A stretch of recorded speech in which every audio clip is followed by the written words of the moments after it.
Alright everyone, so I'm going to be empowering this Metatron cube for my friend here, and what will you be adding to this configuration?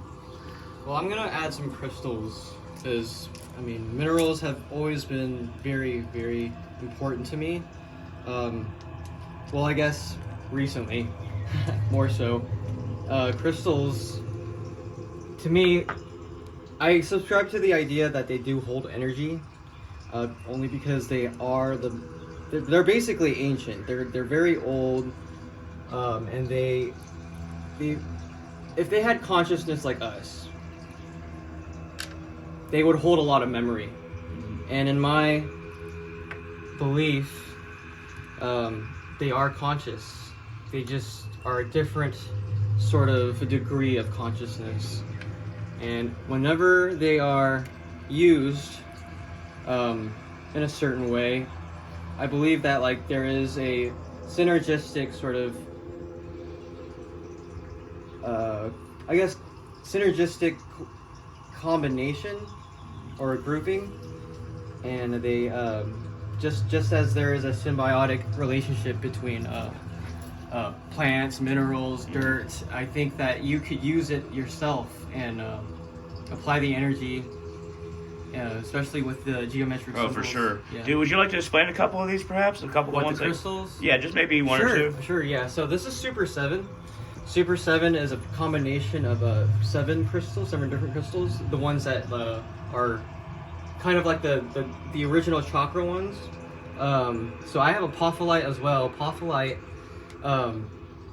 apparently, apophyllite, as they are taken out from the clusters, you can separate them and see the etchings in there. Fragmentations. Yeah, right? well, the etchings, those triangle etchings. If you, I guess you can't really see them right now, but if you ever look at an apophyllite, they look like these triangular shaped etchings, and people that have read the Akashic records, they're the ones they're the ones that have they empower it, or I guess the apophyllite empowers them, and there is a relationship between the two. Nice. That's Chrysopeia. It's also very powerful. When it comes down to astrology also has not just herbal connections or symbolic connections. They also have connections with crystals. So my sign as a Pisces has some sort of relationship with Chrysopeia. That makes sense. Mm-hmm. And then my singleton for my astrology, my natal chart, is the moon. So I got moonstone right there. Mm-hmm. And then this is looks like a quartz of some kind. this one. No, that one right there. Yeah, the apophyllite. Yeah, it does look like a quartz. Nice. What is this one? This is it's whatever was infused with malachite during its. It has malachite in it, but it's not. Yeah, it's azurite. So that's azurite. Oh, nice. Azurite's a very it's a unique crystal or rock or mineral, because there's actually a whole group out there. They're called the Azurite priests. Oh, wow. Or the Ayani priests, and a lot of light workers may know the name. Her name is Ashaya Nadine, and Ashaya Nadine wrote the book Voyagers, and she is actually a part of the that group. She was a speaker she was very popular in the 2000s. Anyone can look her up, and she's very knowledgeable. Some people say that she's left the plane already. So. Oh, nice. Yeah. Anyway, that was great. That was a great explanation, man. Now, as I describe the rest of it, do you mind go ahead and lighting these for your Sure. empowering this Metatron cube here? So I'll go ahead and describe why I put what I put. So selenite's really good for transferring energy, and especially light energy. So I might use it for transferring energy between something like a spiritual item that I want to charge from maybe a gravestone, or maybe from a statue that I want it the resonation to match.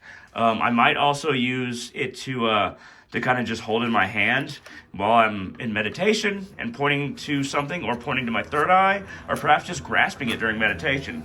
I also use it a lot when I'm purifying water and making holy water. So I'll hold it, or I'll put a line of selenite between me and the water in a crystal bowl or in a copper bowl, and I will use a visualization, breathing, and energy transference connection in order to transfer my energy, my intention, and the energy I'm creating into the water itself. So selenite's useful in a lot of different ways. You can't put it in water because it will dissolve, but you can place it between yourself and water, or between water and something else. Also, I wanted to kind of capture the Metatron cube design, so this is why I laid out the selenite like this. My friend here wanted black, 3 black on the bottom, 3 white on the top, which makes total sense if you think about the geometry of the multiverse.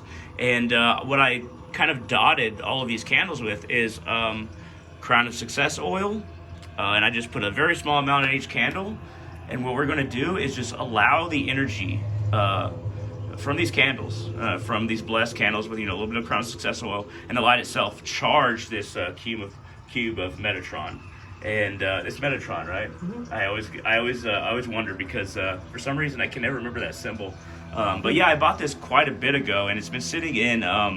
It's been sitting next to some very high vibration stuff that I have somewhere else. So we're gonna let this charge, and I want to let everybody know that my friend here might open up a YouTube channel sometime soon. We're not really sure what it's gonna be called, but I will keep you tuned in, and I'll let you know when it happens. But yeah, it's really good to just feel the vibration of all these crystals and all this selenite and candles together, and it really just, you really feel it, and you can almost see it. We have a bit of a green light bulb, a couple of them pointed at this, but besides that, it's just absolutely glowing. Yeah. You see that? Yeah, I mean, it's beautiful. Because it's funny, because sometimes the camera can pick up stuff our eyes don't really see, and like there's this hue around all these candles. Yeah. Well, that's wonderful. At Yeah, any rate, I love that, dude. Yeah. At any rate, thank you all for watching, and we'll let this piece right here charge.